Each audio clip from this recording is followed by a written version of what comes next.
My name is Catherine Krall, and I'm the Dean of Social Sciences here at the University of Victoria. I'd like to begin by acknowledging with respect the Lekwungen-speaking people whose traditional territories we meet tonight, and the Songhees, the Esquimalt, and Wisanic peoples whose traditional relationship with the land continues to this day. I'm really delighted to be able to welcome you here tonight and to this talk on Brexit, Facebook, and Cambridge Analytica, the reporting and investigation of a scandal.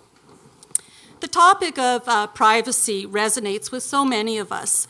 Most of us use social media on a daily basis, either personally or with our work. And we trust that companies like Facebook are going to protect our privacy. However, as we found out last year during the Cambridge Analytica scandal, this is not necessarily the case. So very soon, we're going to hear more on this from our guests, Carol Cadwallader and Michael McAvee. But right now, it gives me great pleasure to welcome the workshop participants who have spent the last couple of days discussing data-driven elections, implications, and challenges for democratic societies. I'm also really pleased to see our president, Dr. Jamie Castles, present tonight. Welcome. And I'd also like to welcome the MLAs and other members of government attending tonight. Now it gives me great pleasure to introduce our MC for the evening, Dr. Colin Bennett. Colin led much of the planning and organizing for tonight's talk, as well as the data-driven election workshop. He is an accomplished leader in the research field of privacy, surveillance, and democracy. He has enjoyed visiting professorships at Harvard's Kennedy School of Government, the Center for the Study of Law and Society at the University of California, Berkeley, the School of Law, University of New South Wales, and the Law, Science, Technology, and Society Center in Brussels. Colin is widely published with numerous articles and books that have only enhanced his reputation. And in case you haven't been able to tell, we're very proud of him here at UVic. So it gives me great pleasure to introduce and welcome Dr. Colin Bennett. Thank you.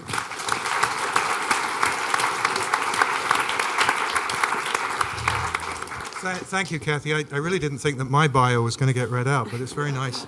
On behalf of the Department of Political Science, who's actually also sponsoring this talk, I'd like to welcome you all here.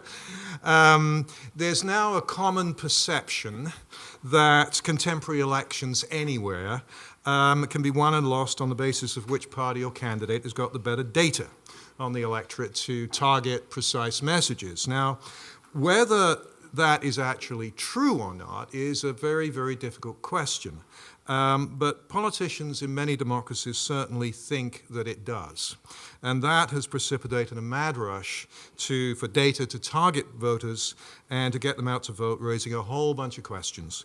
Who is paying for the ads? Who is targeted? What are the effects? So as the Dean was saying, data-driven elections has been the subject of a workshop that's just occurred over the last 2 days at the Office of the Information and Privacy Commissioner of BC, sponsored by the office and by the SSHRC, the Big Data Surveillance Project, which is centered at Queen's University and is headed up by Professor David Lyon, who's with us here as well. It's also sponsored by the Faculty of Social Sciences. So we've had the great pleasure of hosting scholars from all over the world who've been thinking about these issues, thinking about them theoretically, thinking about them empirically, and thinking about what the hell do we do about it. The scholarly community, we've been writing about these issues for several years, but there's nothing like a really good scandal to make academic research relevant. Seriously. The window of opportunity that occurred when the name Cambridge Analytica hit the headlines was magnificent for people like me and our colleagues, because it made our research, relevant, and journalists phoned me up, and so the company then became a kind of symbol. It became a household name, a symbol for voter manipulation, for propaganda, for surveillance, and so on. And it's still in the news, even though the company, of course, is now defunct. And the person who was primarily responsible for publicizing this scandal is sitting right here with us this evening. Carol Cadwallader, investigative reporter of The Guardian and The Observer, and she has conducted some truly amazing investigative journalism over the last 2 or 3 years on this subject. Her work has won the British Journalism Awards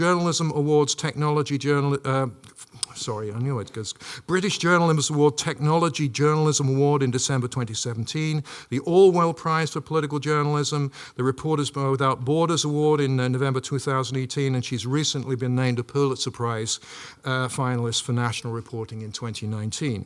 And if you haven't yet watched her TED Talk that she did in Vancouver a couple of weeks ago, where she addressed the gods of Silicon Valley to their faces, then do so. Thank you.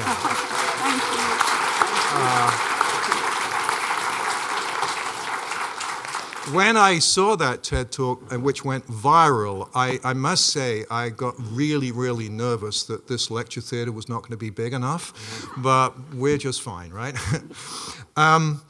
So, Carol, it's been an absolute delight to have you with us the last couple of days.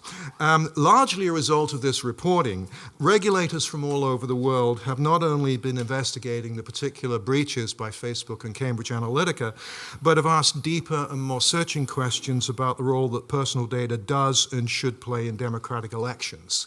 I'm not going to be able to list them all, but here's the Federal Trade Commission in the US has been investigating Facebook and Cambridge Analytica, and it's recently been reported that Facebook is expecting a multi-billion-dollar fine and has set aside at least $3 billion in the event that that fine occurs, leading commentators to wonder that if $3 billion can't do it, then what is going to in terms of bringing Facebook into line?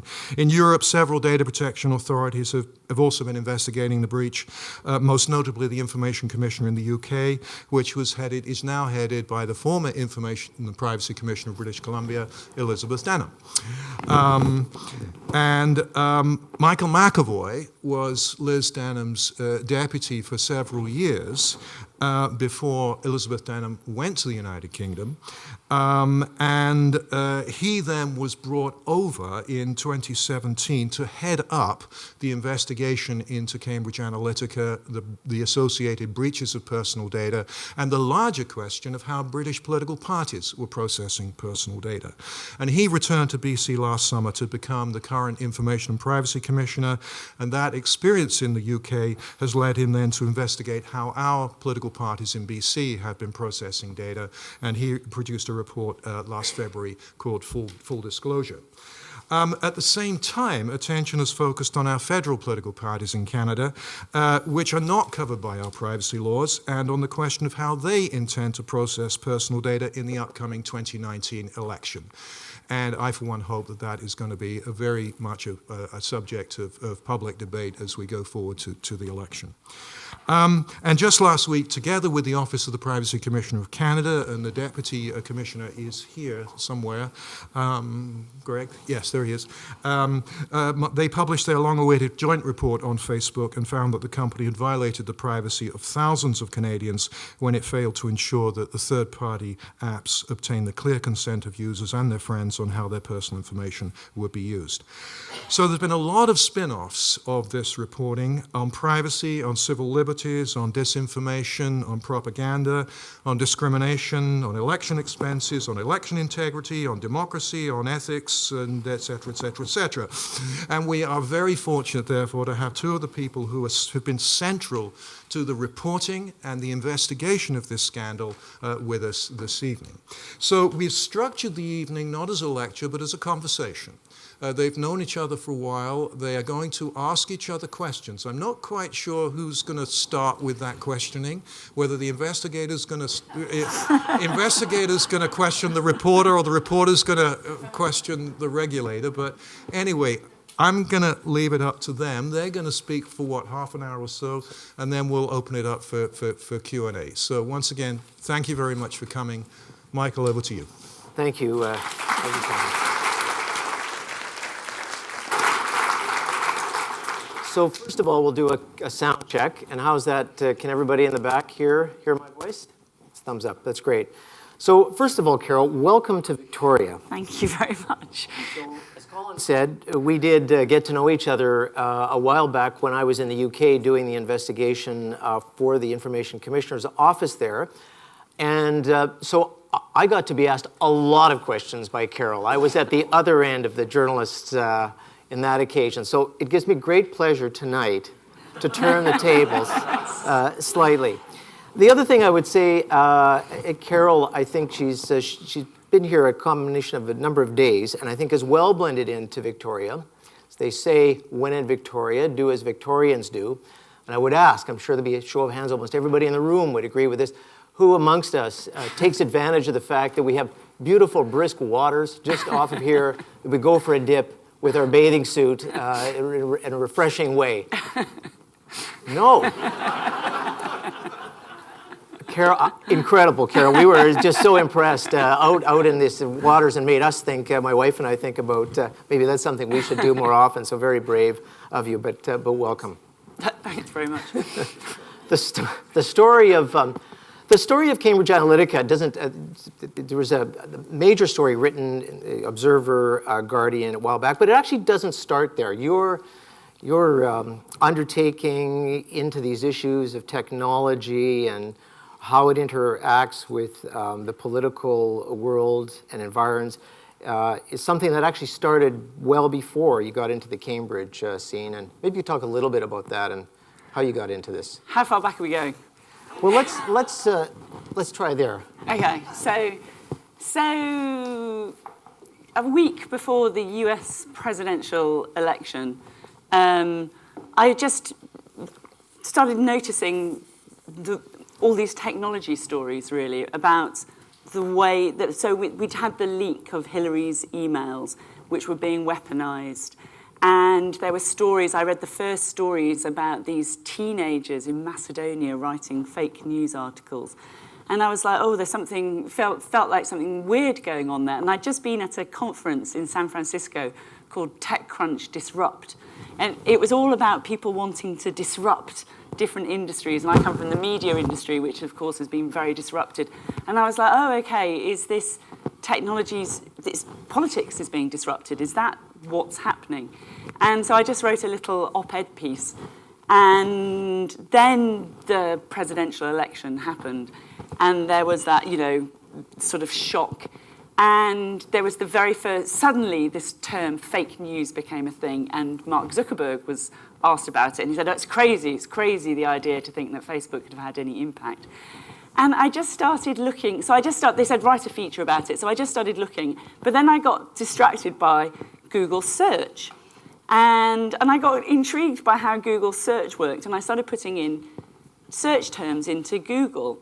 And one of the first terms that I put in was Jews. I put that in the search bar. And I thought, oh, well, I'll make this into a question.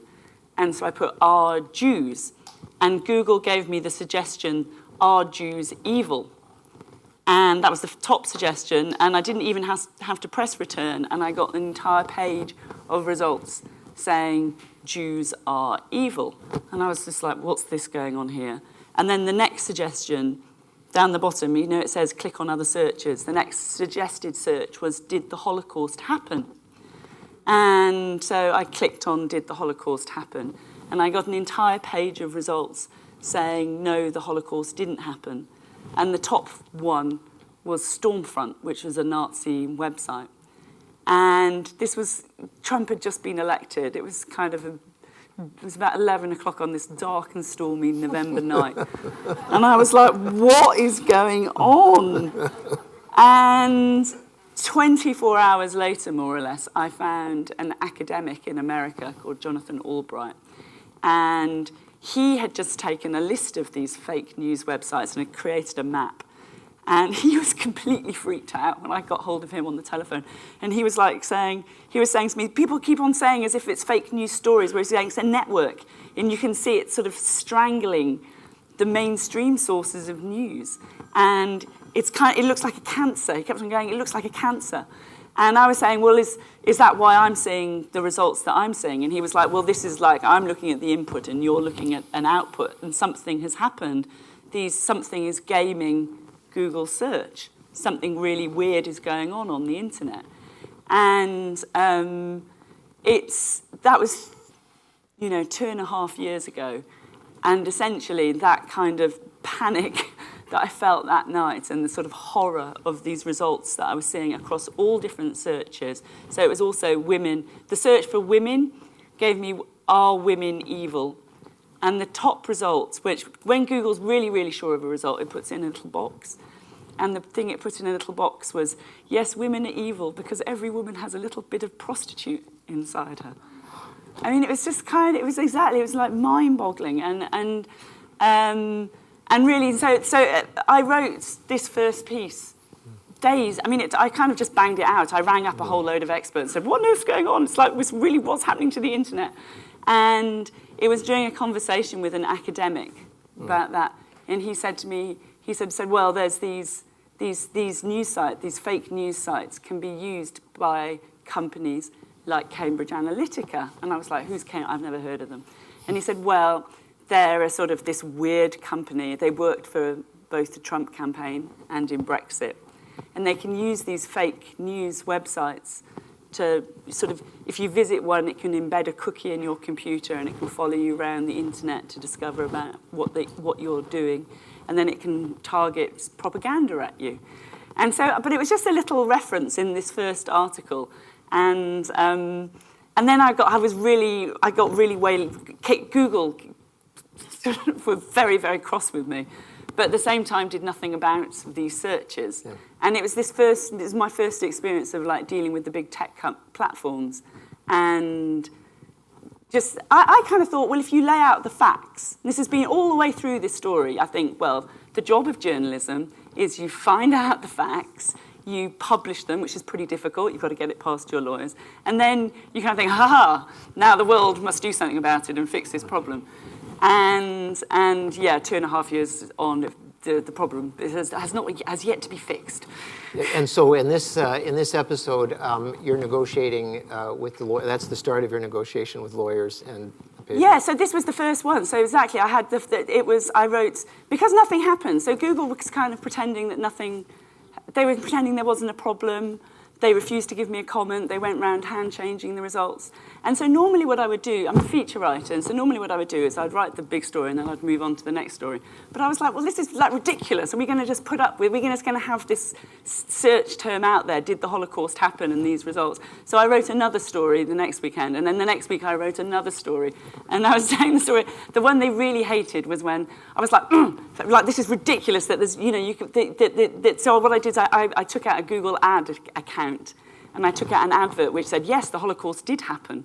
And so I got it put at the top of the results. Yeah. They were really, really cross about that one. Yeah. And then in the meantime, and that's right. And then they started ringing up my editor and complaining about me. And then what happened on Christmas Eve, they sent us a big legal letter threatening to sue us. So that was my first experience. But there's been many, many more since then. Yes, yes. So far, you're free of damage awards. Yeah. But it was scary. It's scary. Yeah. It's kind of like it goes to all of your senior editors on the one day of the year they have off, Christmas Eve, because we don't have a paper on Christmas.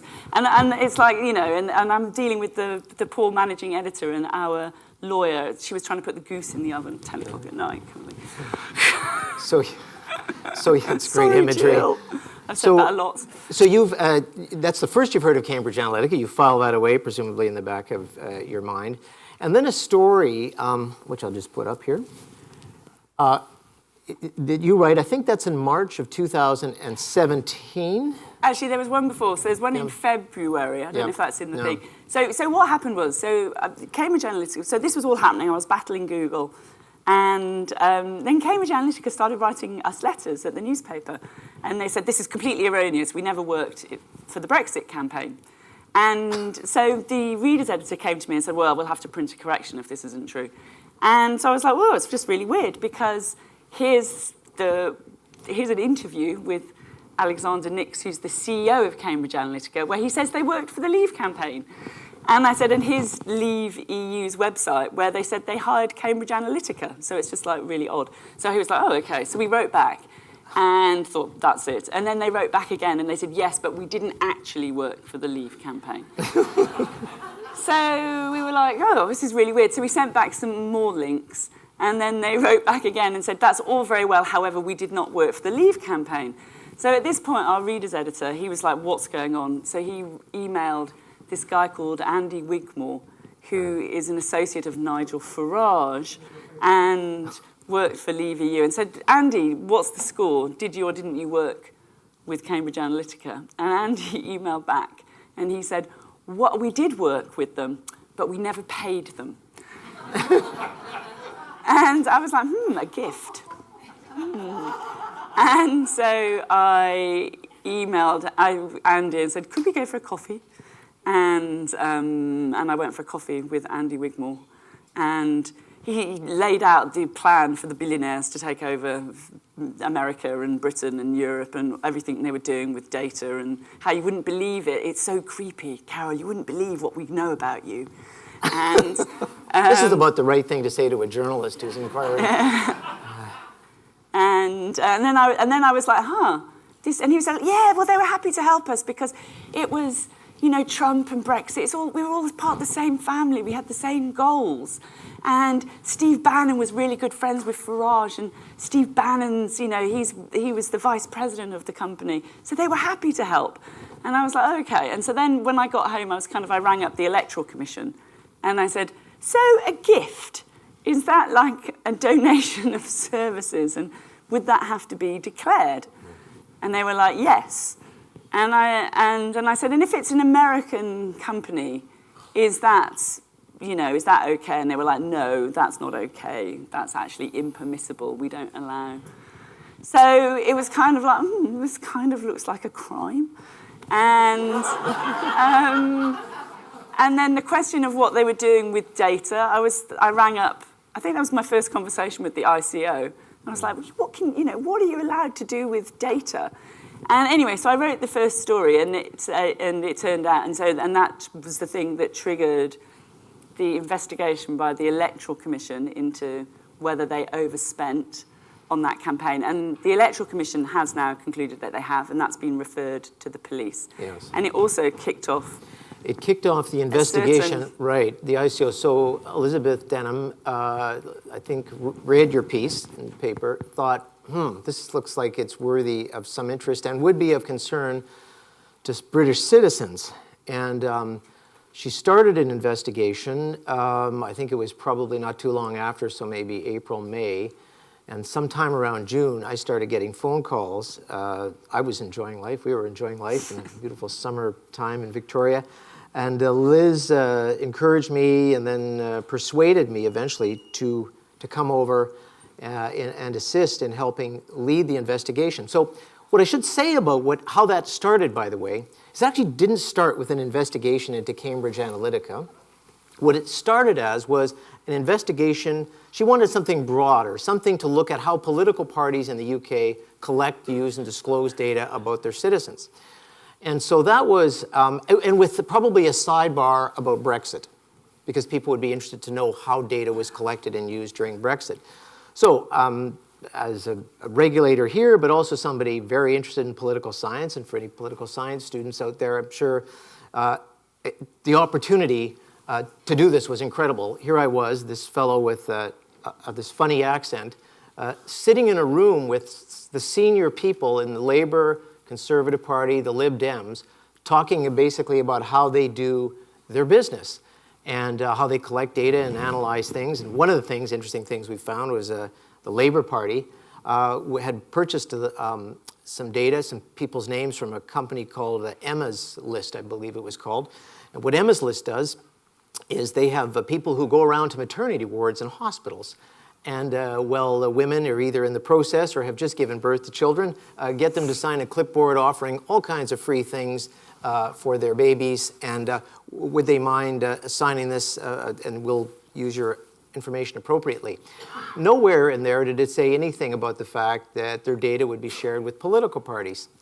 The Labour Party bought that list, thought it would be a good target audience.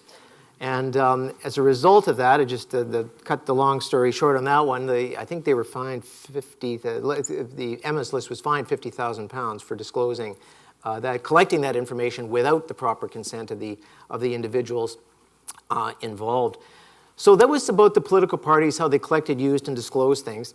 And along the way, this woman who I'd never met, Carol Cadwallader, in her pieces keeps referring to part of the way to potentially unlock this mystery of this whole Brexit, Cambridge Analytica thing was to talk to this guy, Chris Wylie. And so that didn't go unnoticed. And I tried to get a hold of Christopher Wylie many, many times. And I was rebuffed. In fact, rebuffed is probably not right. He just didn't respond to my request. And at some point in talking with Elizabeth Denham, she said, well, you might at some point maybe want to try and talk to Carol Cadwallader, which did initially. Again, I think initially there was no response, but I think there was a good reason for that. There was a good reason for that, wasn't there? My lawyer, the newspaper lawyer was like, no, don't talk to them. Yeah, that would be a good reason. The lawyers get involved.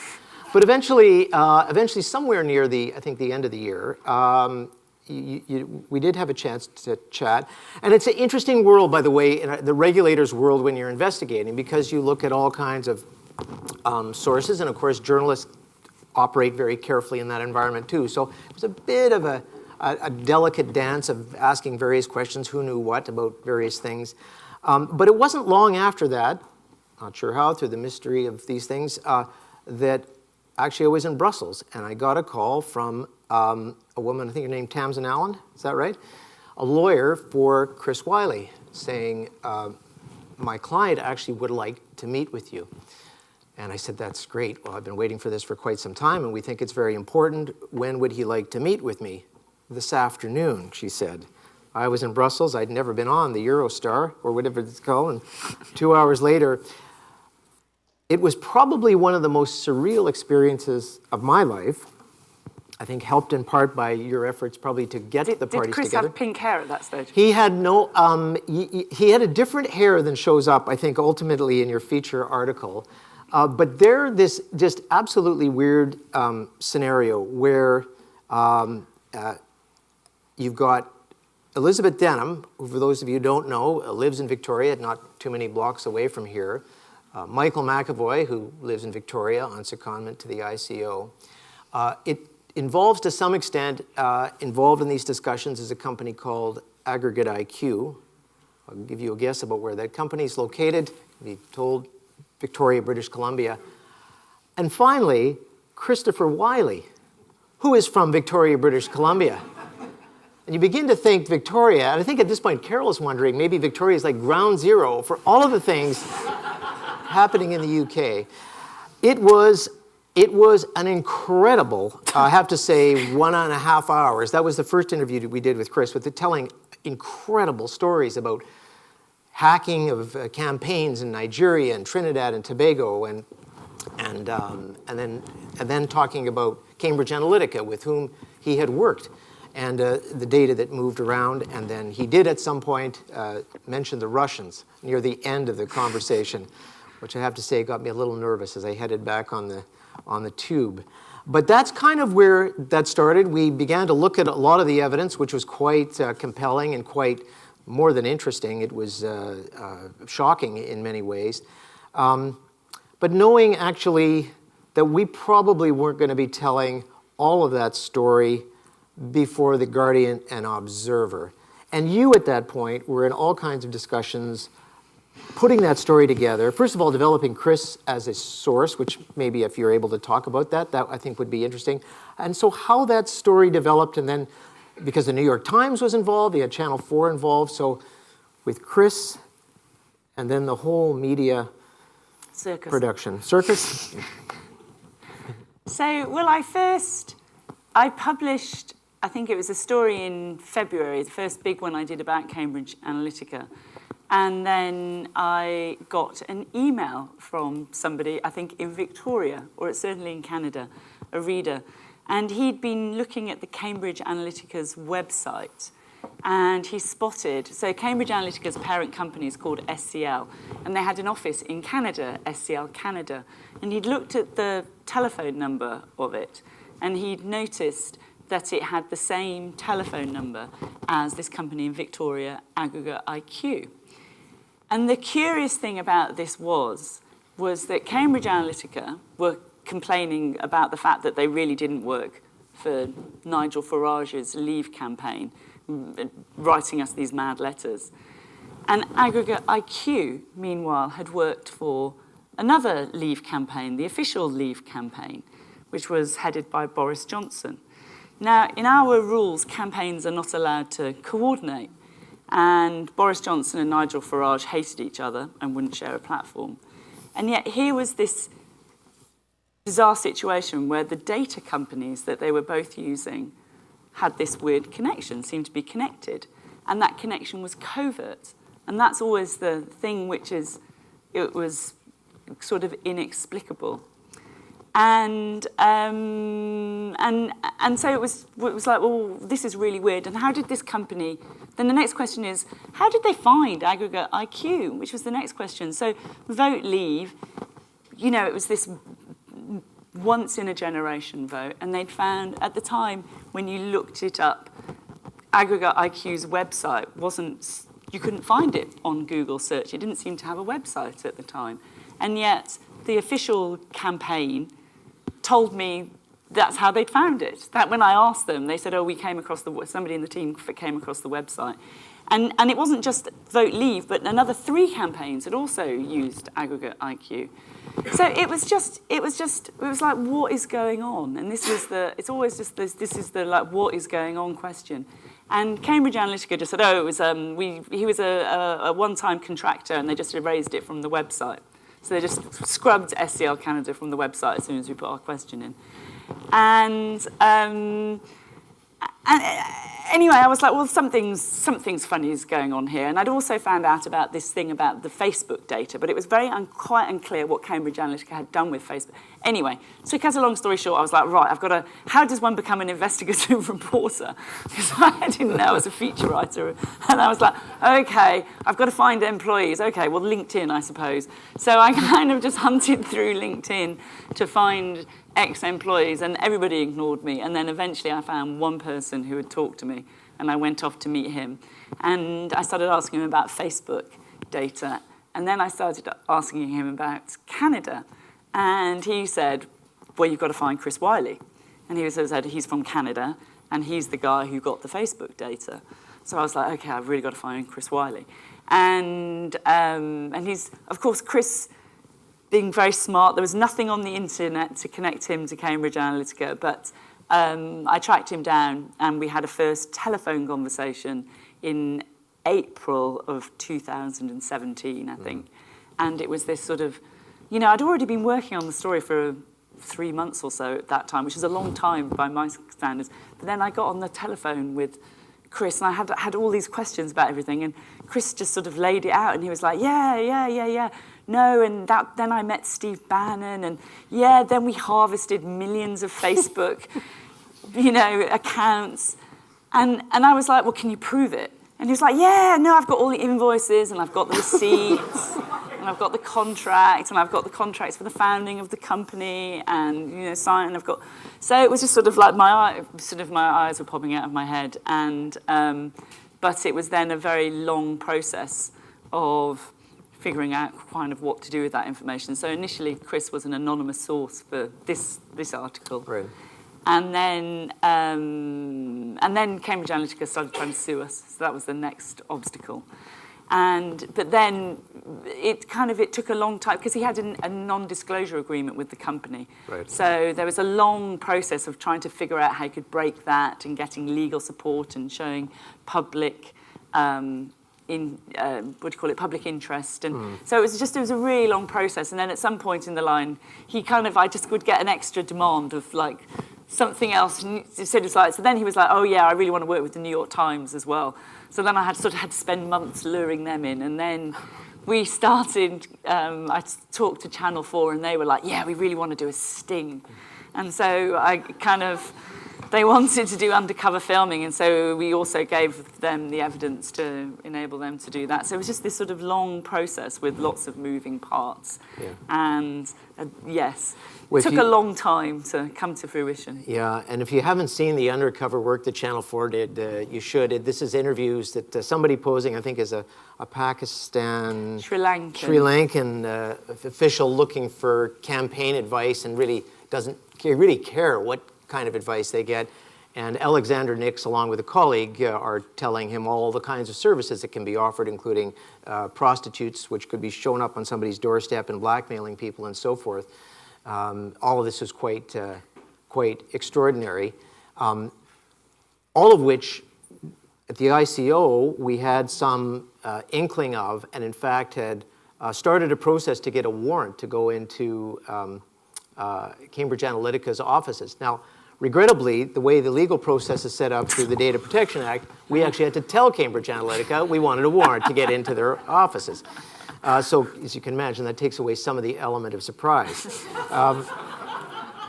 One thing I should say before we get there is, of course, that ultimately is the headline and the hair, which was orange, I guess, back. And that's really the headline that shakes the world. And from there, and then there are demands. You know, what are the regulators? What are others? What is the Election Commission doing about Cambridge Analytica? So the story, the expose of Cambridge Analytica with the undercover stuff goes on Channel 4. And Liz and I both went down to Channel 4 studio. She saw it about 15 minutes beforehand, before going live on British television, and to be asked what her reaction was to this story. And so that's actually in Channel 4 that night. She's being asked her reaction. And of course, she is outraged and shocked by what she's seen, along with most other people in the UK, and how unacceptable this conduct was. And because Cambridge Analytica knew anyways we were going in, Liz did say to the interviewer, look, this is something obviously we take very seriously. In fact, as we speak, we're putting the wheels in process to go and do a raid of their offices, essentially. And he says, the interviewer then says to Liz, my understanding from our sources is that as we speak, Facebook itself has entered Cambridge Analytica's offices to do its work. And about several seconds, this is probably several seconds before, Liz's face from the neck up starts to go red. She tells the interviewer in no uncertain terms that the ICO is the regulator. They will be dealing with Cambridge Analytica. Not long, as soon as this interview was done, one of the deputies and myself were on the phone with senior Facebook officials, because this is a family audience. I would just say that Facebook was told in fairly uncertain terms that they needed to get out of there immediately. They, of course, were potentially implicated in the whole data vacuuming operation, and they were the last people to be involved in doing this investigative work that they were up to doing. We just shook hands, they said. We hadn't done anything more than introduce ourselves to the officials of Cambridge Analytica, and we'd be backing out. So that was important. I think there's very heightened media interest at the time, and I think, there it was, Carol Cadwalder was right on the story. You can see that night. But it was important for the public to know that, because of what had been said, and the whole notion that somehow Facebook would be engaging in that process. And it went from there. You continued to cover and...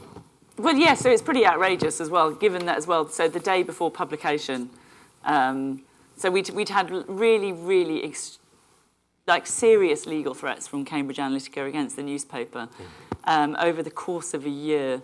3, they're called pre-action letters, really long legal letters telling you exactly how they're going to take you to the cleaners. And we knew that Cambridge Analytica was owned by this billionaire, Robert Mercer, who had bankrolled Trump. And so the kind of threats that, the damage that a motivated billionaire can do in litigation, even when you know that you can win, that's the problem, is that just defending yourself. So there was a lot of nervousness in the paper. And the last I think the last letter that they'd sent us and we'd had to respond to in November was 45 pages long, which is, so going through line by line, you know, this. And so we'd done all that, and it had been this real battle to like get to publication, and at points we thought we wouldn't be able to publish. And then the day before publication, when we'd sent Facebook this list of questions, and Facebook had known about this breach since 2015. That was when The Guardian first published, a journalist called Harry Davis first published on it. So they'd known about it for all that time.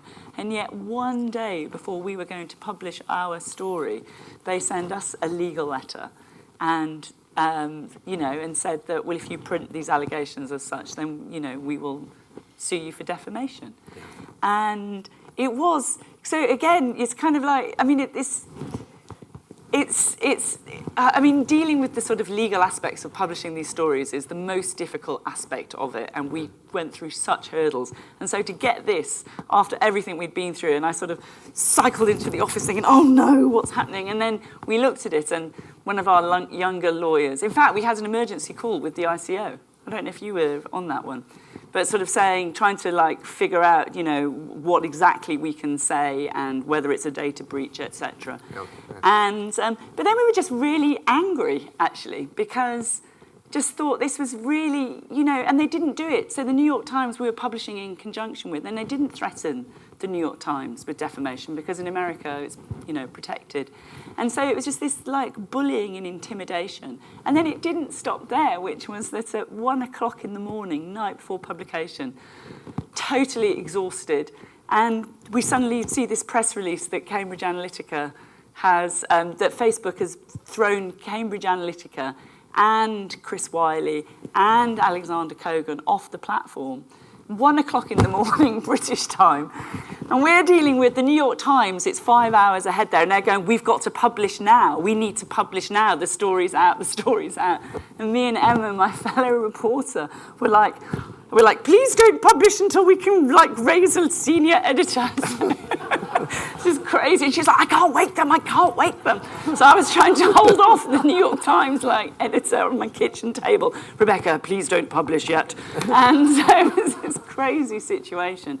So but afterwards it was just this thing of how, and it hasn't gone away, this sensation, which is the fact that such a powerful company, they'd known about this, and yet to use this bullying and intimidation to try and stop us from publishing really was outrageous. And this is a pattern of behaviour that, we've seen time and again. And so even I felt that when the moment I stepped off stage at TED a week and a half ago, and the managing editor of TED said to me, we want to bring the film out tomorrow. And she said, but we've already had a complaint from Facebook. And I was like, what complaints? And she said, they're complaining about factual inaccuracies. And so I immediately go, oh no, what have I done? And sort of, because that's you always think, that's this first reaction, you just think, oh no, what have I done? And thinking, and I ran through all the facts, and I was like, well, no, that's all. And she said, well, we'll just see, we sent them your script, we'll see what they say when in the morning, what they come back with. And of course, they didn't come back with anything. And they were invited from the stage of TED to respond to this, the talk, and they didn't come back. Yeah. And so I think it's kind of unusual. We as a news organisation and you as a regulator have both experienced, this companies which are unregulable. Is that a word? Unregulatable? Unregulatable. No. And their behaviour this week to the Canadian Privacy Commissioner. Yeah. It's kind of extraordinary, isn't it? Yeah. So my Canadian colleague, Daniel Therrien, Commissioner for the Office of Privacy Commissioner of Canada, and I at a press conference. The regulation, your governments are catching up with this stuff. But it's going to happen because citizens are concerned about it and push their elected officials to do something about it. And in terms of, they may be educated by the media about some of these things. As regulators, obviously, we learn a lot and reported on those through our investigation report. But it's going to Well, it's involve got to changes. become a political issue, Yes. and that's the sort of key thing about it. So, as journalists, it doesn't work to publish facts, okay? So that's what's changed. It used to be that you could publish facts and you could hold public officials and companies to account, and that's no longer the case. You can't hold people to account. It's that we live in an age of shamelessness. And the regulations, for the best will in the world, the technology's moved so fast, hasn't it? And these companies have got so much power, and they're outside our jurisdictions. So this is where it really is a matter of political will, that things have got to change, and things have got to change really fast. Yeah, and to keep in mind, of course, for those who don't know, the Cambridge Analytica breach affected over 660,000 Canadians were sucked into that pipeline. The response of Facebook on that is, well, Kogan got the information. We don't know that he gave it to Cambridge Analytica. Kogan was working. He wasn't working for the Red Cross. He was working for Cambridge Analytica, and the defense is a very odd one and an unacceptable one.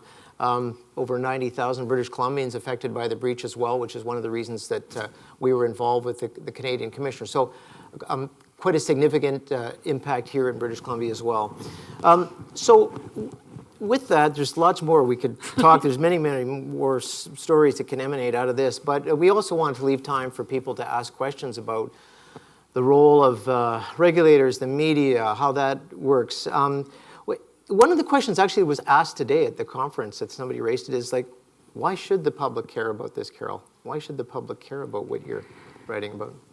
Because you don't want to end up like Britain.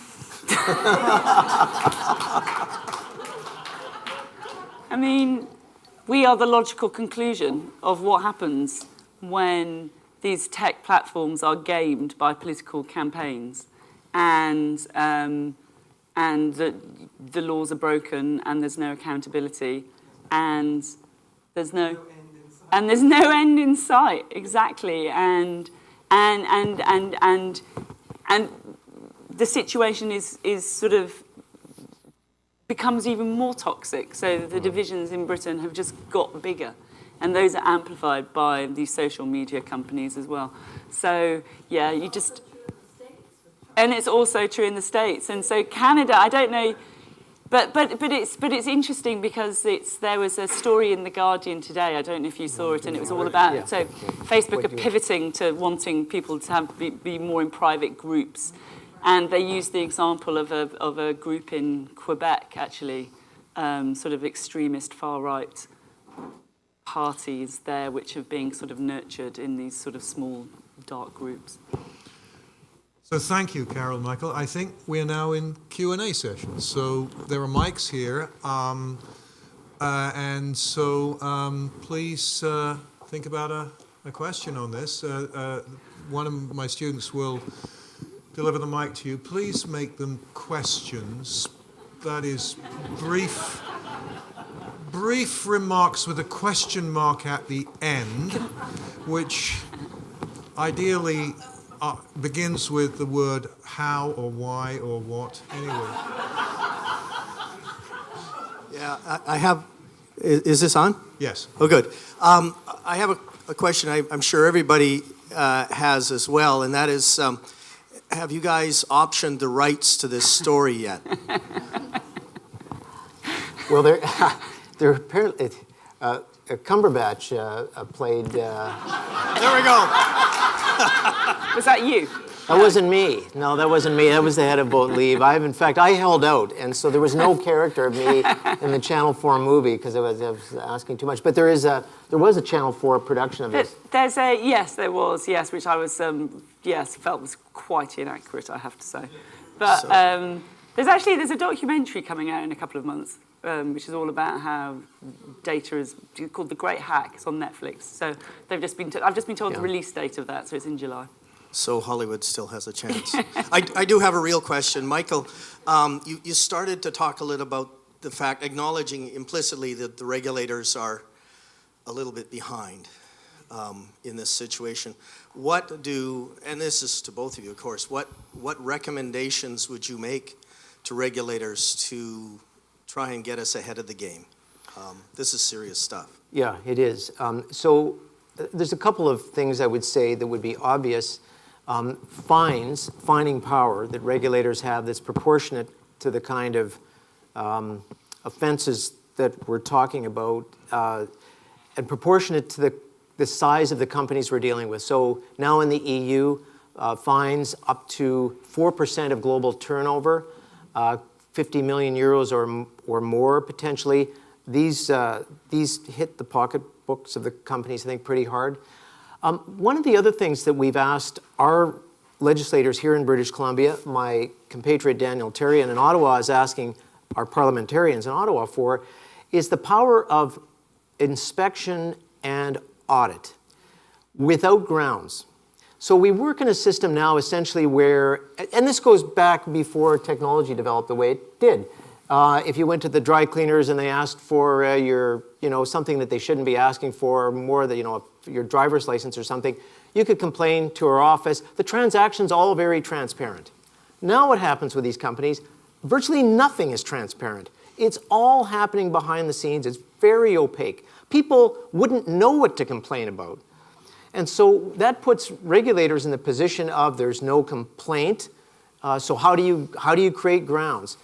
The fact is, in this modern age that what we live in now, in order to properly protect everybody in this room and all citizens, it requires regulators having the opportunity to pull back the curtain, do those kinds of spot audits and checks without having the reasonable ground basis. But we think that would more properly protect citizens. And there's other kinds of order-making power, too, to simply get companies to stop doing certain kinds of things that are in violation of the legislation. But those are a couple of things. Fining power, audit, and inspection are pretty significant powers that are required. It's going to be hard to keep this as a question because it's so emotional. Carol, what do you think the prospects are of that the UK will not extradite Julian Assange to the US? Because I think this is part and parcel of this whole thing. Chelsea Manning is in jail, trying to defend the right of a publisher. Never been done before. This is all part of the same story. The UK, something's happening there, but they hold a key. What's the chances? Because if this goes, we're in real, unparalleled danger. I'm going to take the fifth. Okay, thank you. As your counsel, I'm not your counsel, but that's permissible. And we're not even in the United States. It's such a, I don't mean to be, it's such a complicated issue. And The Guardian has a complicated relationship with it. And I just don't feel qualified, to be honest with you. I've got some, I don't feel there's anything I can really helpfully, so not to dismiss or diminish your...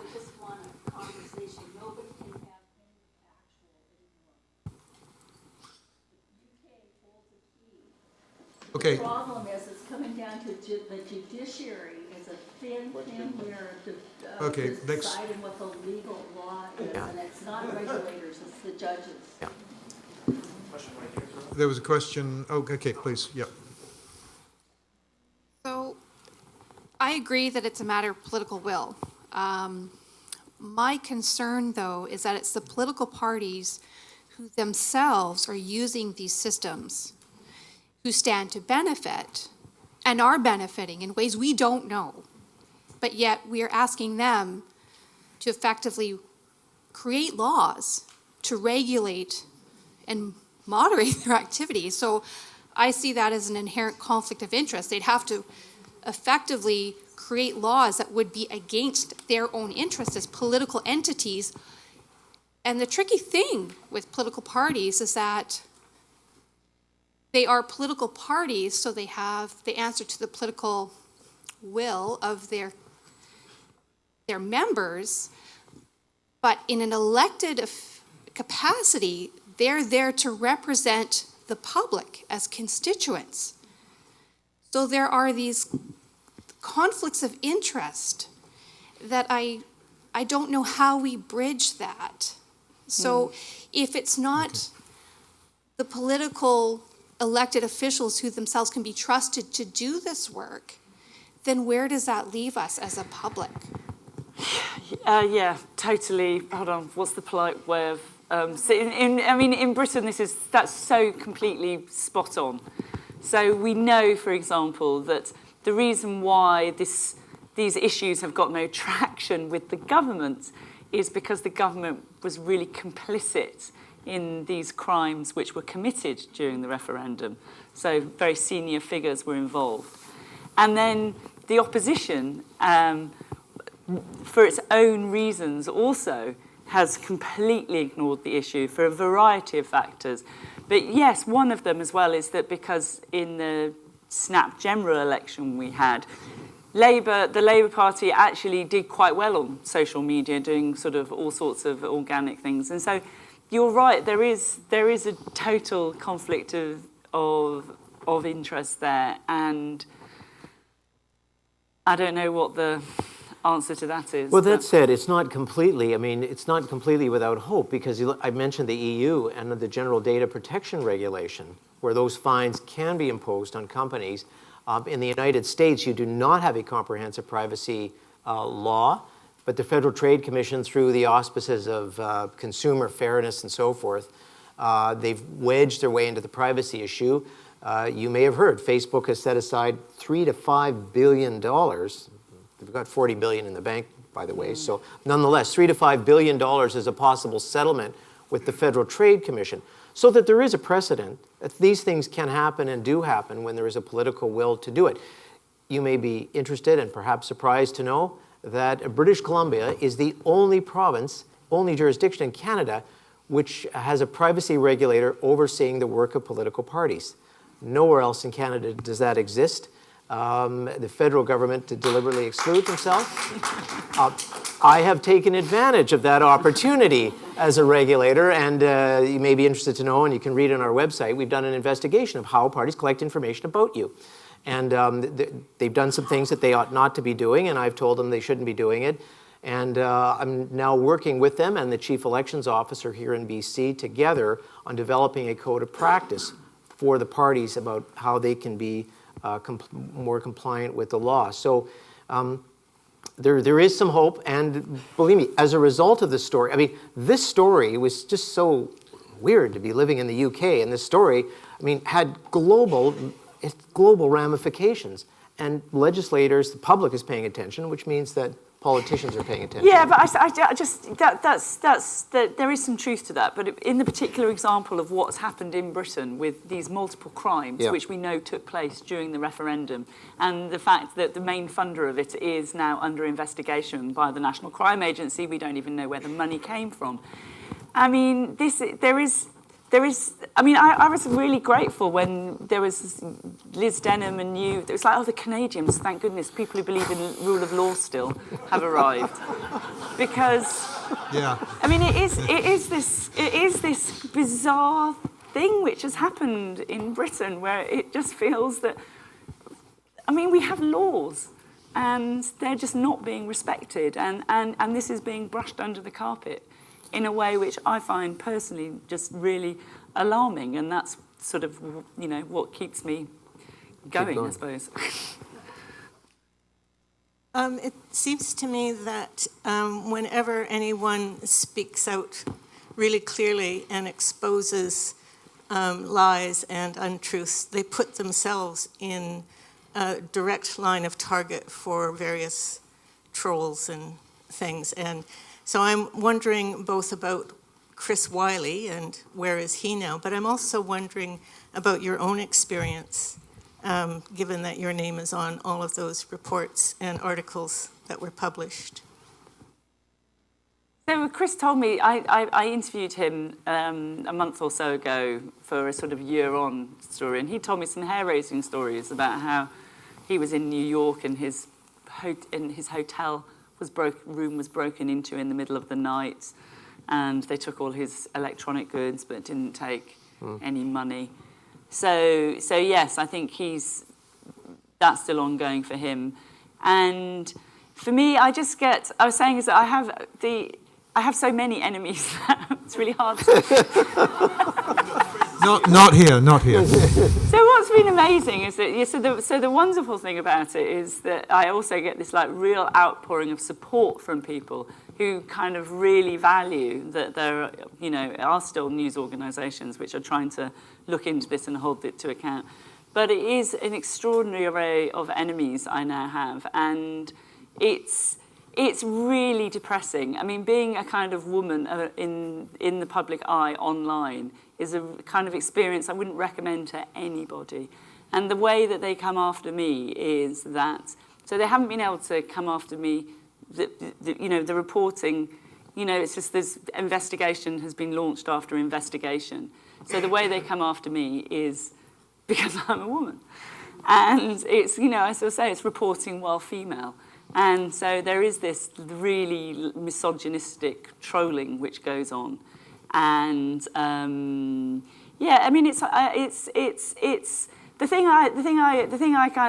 thing which annoys me about it is that it's been normalised that you're allowed to do that online, and essentially they just do get away with it. And I do think, well, actually, if this was, I mean, I don't know. I think we've all, we all put up with much more than we'd put up with a few years ago, and we accept this. And I really don't think we should. I think it should be like zero acceptance, and it's intolerable that these people aren't kicked off Twitter and all the rest of it. And so I guess it's just that I think most normal, decent people are really concerned about what is happening and are alarmed, and I think we just have to hold on to that and not be normalised by what's going on. One of the other people that was, the courage that you've taken to.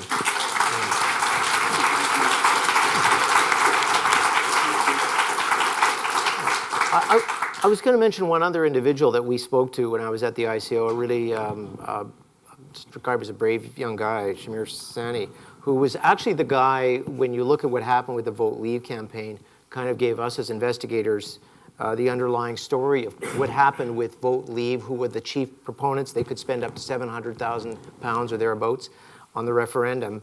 And he provided information, was a source for you, and he was, I think it's fair to say by any objective standard, treated pretty brutally as a result of what transpired. I mean, no, it's heartbreaking what happened to Shamir. I mean, he's this young guy, and he really did follow his conscience in terms of coming forward with this evidence. And he it's kind of crazy because, you used to talk about kind of plots of thrillers and go, and it goes all the way to the top. And it did go all, it was just the Prime Minister's office outed Shamir to a journalist. He's gay, and he wasn't public, and because he feared for he had family in Pakistan where being gay can result in people being killed, and the Prime Minister's office the only way they had to discredit the story was to discredit him. And it's kind of poor. I mean, Shamir was really, he's only just starting to get over it. He really was traumatized by it. And I think that's the thing to remember is that this, it's people who do come forward. It is really brave, and more often than not, they do bear really serious consequences. So I'm such a fan of Shamir, and I think he was so brave. And it still frustrates me so much that he's he's never invited on the BBC to talk about these things, and for me, he's kind of my personal hero. It seems that this story might not be exhausted, and if it's not, what's the next chapter? And if you're exhausted with the story, what's your next story? It just goes on and on. I mean, it's kind of like you pull a thread and it keeps on unraveling. And, the issues with Facebook aren't going anywhere. I feel we've only scraped the surface, actually, with a lot of the Cambridge Analytica stuff. And I really, really strongly believe that in 10 years' time or something, there will be a public inquiry into what happened in the referendum. And people will want to know the truth at that stage. And I think it'll be like the Iraq War or something. It's a sort of once-in-a-generation decision that a lot of people, vast majority of people, found really, really fundamental problems with. So I just thought, well, because I've been in this position of having this information, I just had committed to keep going, because I just thought I will know that I've done what I can. And that's why I'm still out there and going to things and talking and trying to still think of new ways of getting the story over. Because several years ago I was quite despairing about the state of journalism, and now you're like, oh, actually, no, there's a real point to it. But it hasn't been enough, and this is the thing which I find personally just really frustrating. As I say, I thought you found the facts, you printed them, you published them. That's really difficult, and now I'm like, well, actually, you need to do more. You need to kind of tell the story in different ways. You need to get it to different audiences. You need to tell it more compellingly, and so that's the sort of where I'm at the moment. Is that the vast majority of people in Britain still know nothing about this story. And that's the sort of being, so doing things like a TED Talk was really, I thought, this is like, I want teenagers. Teenagers need to know what's going on here. And, anyway, so until I'm keeping going, I suppose. I don't really know what else to do. Okay, so I'm trying to, there's a lot of people who want to ask questions, so you've got to get my eye rather than the students with the microphones. So the gentleman at the back there with the, yeah. So this is more of a freedom of speech kind of question. So who do you think should be in charge, I guess, for regulating what should be or what is allowed to be said on these platforms like Twitter? And should we leave it up to these platforms, or because obviously we need to be able to know what's deemed as like hurtful or what's just controversial and not have that necessarily removed? Well, it's a very controversial subject. I'm a real fan of the German model. So Germany just has really strong hate speech laws, and if you post hate speech on one of these platforms, the platforms are responsible for getting it off. And so guess what? 1 in 7 Facebook moderators, 1 in 7 moderators employed by Facebook work on German content. And they could employ that level of moderation around the world. It would just be more expensive. And that's. I do think hate speech is really different from free speech, and I think it should. We know that it does harm. Yeah, I think it's just a lack of responsibility on the part of the companies. They claim they're no more than mere platforms which people appear. Not publishers, and therefore don't take responsibility. So you saw what happened, I think, in, I was going to say not Burma, but with the Rohingya, for example, and the way Facebook was used as a platform in that case where many thousands of people were murdered. And this is the kind of messaging that could go on. So there has to be some form of account for that. And I don't think there's any great necessarily right answers to what regulators should be responsible for that, but there has to be some accounting for that, whether through the legal system or some statutory framework. So we have a question right here. Yes, Carol, thank you for this and the work you're doing.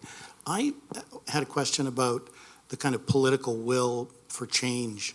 I look at the data problem but I'm more horrified by what they did with the data, and then the illegitimacy that kind of lends to Brexit and to the election in the States. And I just wanted to know, in your experience when going around talking to people, what is it that gets people more concerned or as concerned as they should be about this problem? What do you think? I actually really do feel that it's a question, that is... it hit a nerve, the story. It absolutely did. And I guess it is, because of course the experts in this field and lots of the academics and scholars who have been at this workshop, they've known about these issues for years, and they've been, writing about it, but people just didn't pay attention. And so I think there is this something about this thing about it being personal. Right. And that's and Facebook's such an intimate thing, I suppose, and everybody has it.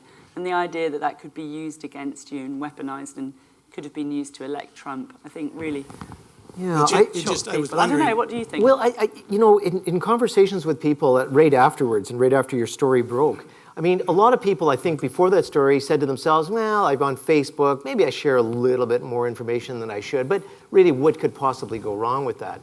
And then through the Facebook, what they saw was that something could go very wrong with that. My data was used without my consent. I've been psychologically profiled, and now if I'm in America, I'm being targeted. For whatever, on some psychological profile, whether I'm neurotic or open or conscientious or whatever it is, I'm on the ocean scale. And that, I think, as you say, is very personal. And people said, yeah, I get what could go very, very wrong with those kinds of data breaches and the illicit use of my data. I guess that was where I was going. Is it the combination of without my consent to manipulate me? Because to me, that horrifies me. And that for me is very personal. Yeah. I mean, I kind of feel that I had my data personal being horrified moment came a few years earlier. But I think it's when you realise that it's you somehow. And I was kind of saying, one of the funny things actually with being a journalist on this story is I think this thing of feeling just a couple of steps ahead of other people in terms of being a target for this thing. So like the way that I'm a target of propaganda on Twitter. And so that feels very personal. And the fact that I know that, some of these companies have done surveillance on me. So that feels that you're suddenly understanding surveillance from a very personal kind of point of view. So in that sense, you're just experiencing all this stuff just a little bit more intensely, I think. And so trying to get that across is part of what the sort of challenge has been. Question here. JC. First of all, thank you very much for being here, for both of you, for all of you. And I'm disappointed that all of Victoria isn't here listening to you. Nevertheless, you've said some things that I fully agree with, of course, that facts no longer matter, that truth is becoming a matter of opinion. And so I'm wondering, seeing as how that has eliminated democracy from the process, and it seems to be doing a pretty good job of eliminating law from the process of controlling social media, do you think that social media itself is the only hope for solution here? How do you mean by that? I don't quite. Well, I've thought about it a lot. I think those of us who come to this room have thought about it, and thank you for that. If the law can't control it, and democracy can't control it, the woman in front of me pointed out something that I noticed Justin Trudeau immediately shut up about it, and I thought, well, of course he shut up about it. He's going to use it to his own advantage. So politicians aren't going to fix this, and the law's not going to fix it. It is the biggest problem we're facing as a society today.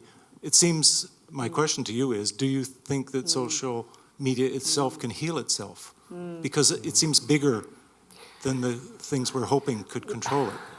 It's just so difficult, isn't it? I mean, this is the kind of conundrum that we're in. So, and I feel this very strongly. So, I really use Twitter to try and get out the story and to try and amplify it, and and that works to a degree. But at the same time, we're dealing with these private companies, and everything we're doing is on their servers and owned by them, and and you see the problems of that. So I had this one when they had put up this horrible video, kind of, which showed me being beaten up, and I couldn't get it off Twitter because it's a private company, and no matter how many people complained, and that's really brought home to me then. So it's and it's kind of, I had this funny thought because with my TED talk, which Facebook of course were completely pissed off about, and somebody sort of said, oh, I've posted it on Facebook, and I then got, the guy said, somebody tweeted me, so it's a journalist, and said, I've posted it on Facebook and said Mark Zuckerberg is a criminal. And he said, and I got suspended from Facebook permanently and from Instagram. And so you just don't know. But you think, well, of course they could, all it takes is a little switch in the algorithm to bury that on the newsfeed. And so that's... Didn't you in that say that the whole Cambridge thing was a crime scene? I did, yeah. No, you didn't. You're still okay, though. You're still operating on these platforms. I don't know. I mean, if the criticism gets so strong, what is... Yeah. And I don't think we should leave here with a sense of hopelessness, because it isn't. Things are happening. Things are moving. It's really up to citizens, and we spend time with civil society groups here who are educating and working on these issues. We are, as regulators, that's part of my responsibility as well. I go to plenty of meetings with a lot of these big corporate players, the Facebooks and Googles of the world, who there's a lot of talk these days about, they don't use the word self-governance, but that's essentially what it is, and talking about ethics, ethical frameworks, all to avoid using the word legal, proper legal frameworks. And so I think what they fear, California has passed some laws that I think have struck some fear into the Silicon Valley because of the way it involves very rigid consent requirements and how companies can pass on data to others. There's real restriction around it. These companies are very afraid that contagion could spread across the United States. They are now lobbying the federal government in the United States for comprehensive federal legislation in the US. Now, if we were to guess about what that legislation would look like relative to California's, I would say that they would be lobbying for legislation that is going to fall probably far short. And so, again, that's Americans, that's going to be a big debate. But look, they're talking about legislation and doing something which, frankly, 5 years ago was unthinkable. Nobody was talking about comprehensive privacy legislation it wasn't, some people were, but it was a very narrow audience. Now there's a much broader discussion. I think largely as a result of the work that Carol and others have done on this, raise public awareness. So things are happening. Yeah. I see a number of hands, and we've got a limited time, so I think a couple more. Oh, okay. Well, that's very. Yes. Thanks very much. I'll be quick with a question. Is it possible today, in this day and age, with social media, to have a fair election? We've seen. Just as a comment, we've seen Britain virtually destroyed. It's a shambles as far as democracy goes now. It's a joke. The United States has been a joke for the last 4 years at least. And I just really wonder, is it possible anymore? Because, we're trying to, in this province, where our province's GDP is about 1/10 the size of Facebook, how do you control this? And is it possible to run? Should we just shut them down? Sri Lanka just shut down Facebook. Should we just shut it down now for a period 6 months before the election? Shut down Facebook and a couple other Twitter and a couple of those things right across the country prior to the election. Well, I love it. I love it that you've put that out there. In terms of political advertising, I just think it should be banned on social media. Because, and the reason I say that coming particularly from a British context, where Mark Zuckerberg has refused to come to Britain and give these answers about what happened. And so whilst he is beyond the reach of British law, then that company should be nowhere near our elections as far as I'm concerned. And so I feel very hardline about that.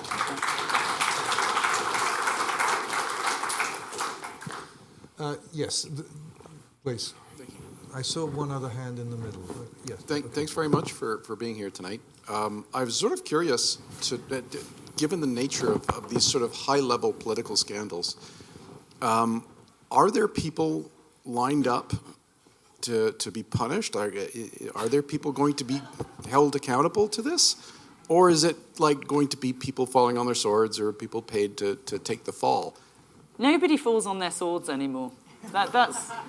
There used to be a tiny little scandal, and people say, I resign. Do the honourable thing. I will tender my resignation. And now, so that Michael Gove was the head of the Vote Leave campaign, who has been found to have overspent biggest electoral fraud for a century in Britain. He hasn't even answered any questions on it. And that was also, it involved the Prime Minister's main political secretary. And she hasn't answered any questions on this. And we have now got these police investigations. So there's a police investigation into Arron Banks. And maybe that will turn up something. But in the meantime, No, I mean, there is so little accountability. And the fact that Mark Zuckerberg has just committed to never coming to Britain ever again, or any British dependency, and, flies over us to Germany, he did a couple of weeks ago. I mean, it's astonishing. I mean, it's just this... So do you anticipate anyone actually being arrested and or fined or anything? I think the police have been desperate to kick this as far down the line as they can. Oh, really? I think we've definitely seen that with the two of the investigations. The Met Police didn't even pick up the files, we know, for 4 months. So I think there's been a real not wanting to. I mean, and that's really, really concerning. And so I don't know. We have to hope that law enforcement does their job, and that if there is evidence that they are charged. But who knows? Thank you. I think we just got time for one more question in the middle, and then... or if you can make it really quick, there's a lady there who's also got a really quick question. Okay. So it's been pointed out that Facebook has set aside $3 to $5 billion for their sins, and in response to that, their stock went up 10% at their quarterly earnings call. So we have to make this hurt more for companies like Facebook to really pay attention. So it seems to me that multiple, lawsuits need to be brought forward from multiple jurisdictions. And Michael, you and Daniel Therrien are bringing a case forward right now. So you could be one of those multiple cases. But I'm interested in the process that you went through in deciding to take legal action. And then, we've agreed that they've got a huge war chest. This is a big, powerful corporation. So what's your war chest look like? And who makes those types of decisions? And, how far do you go? Just watch us. I think to me, it's an old Prime Minister. Prime Minister Trudeau once said that many years. Not this Prime Minister Trudeau, his father. So we were, Commissioner Therrien and I were trying to do two things. First of all, because there is some remedy at our disposal, but at the same time, we wanted to make very clear to Canadians and to legislators, those remedies fall far, far short. So we weren't simply going to throw our hands up and say there's absolutely nothing we can do. Between us, trying to figure out the best strategy was one of conferring and the best, I would say, of federal-provincial relations, because your regulators should be operating cooperatively and working together. So that was very, very good experience. And I felt at this point the best strategy was to support Commissioner Therrien's court application, reserving our right in British Columbia potentially to look at an order down the road. In the meantime, I'm appearing, for example, next week before a legislative committee that I report to as Commissioner, an all-party committee, where I'll be talking about this very issue and the need for our legislators to create reform in this area. Because, and it is important, I think, that the kind of legislation that is passed in British Columbia is going to be something consistent with what is happening in Europe and hopefully in the United States, where there's more robust legislation, so that we can act interoperably, so that companies can't go and just simply go off to another jurisdiction or say, Facebook, in this investigation that we did here, said, Commissioner Therrien and Commissioner McAvoy, you don't have jurisdiction. Well, we just went by that and just said, well, thanks for your view. We appreciate that, and we'll just carry on. But that wasn't anything unusual. When I was in the UK, the same thing. They were telling us we didn't have jurisdiction there. It was, they were headquartered in Ireland, and despite the fact that you're dealing with, millions of British citizens and their data. So that's the kind of entity we're dealing with. And I think the sooner we have robust, interoperable legislation internationally, and I have to say, by the way, but Brussels is not going to solve our problems here in BC, nor is Ottawa. It's a responsibility for the province, and Victoria is going to have to take responsibility here to step up to the plate. That will be my message next week when I meet with the legislators.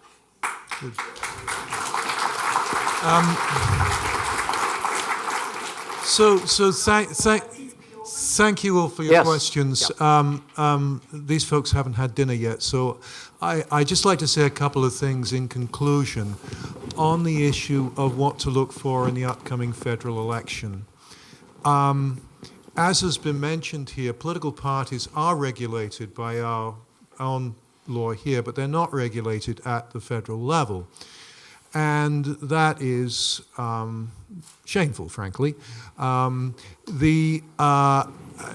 of the political parties, the NDP and the Greens, have in fact gone on the record of saying that our federal privacy law, which governs the private sector, should in fact apply to our federal political parties. The Tories are sort of on the fence, and the Liberals have been opposed to it. They believe that political parties are different. They need personal data in order to mobilize the electorate, and they've been very, very resistant to any kind of regulation or oversight by our privacy commissioners community. Now, that is something I think that needs a lot of public pressure to change. And I think the reason why the Federal Liberal Party is resisting this is because they think they're winning the data war at the moment. So they do not want a kind of level playing field that's developed by law. The other thing to look for is the changes that should be occurring as a result of the Election Modernization Act, C-76, which should be mandating more transparency over who is actually funding and paying for the ads that you see on Facebook, for those of you that are unfortunate enough still to be on Facebook, that is. And so that is something that should be happening. Facebook has been very, very reluctant to be clear about how they're actually going to be complying with this law so far. But in terms of things that citizens can do going forward in the upcoming federal election, there's a couple of things to keep an eye on. So that said, please join me in thanking both Michael and Carol. I'll give you a little clap.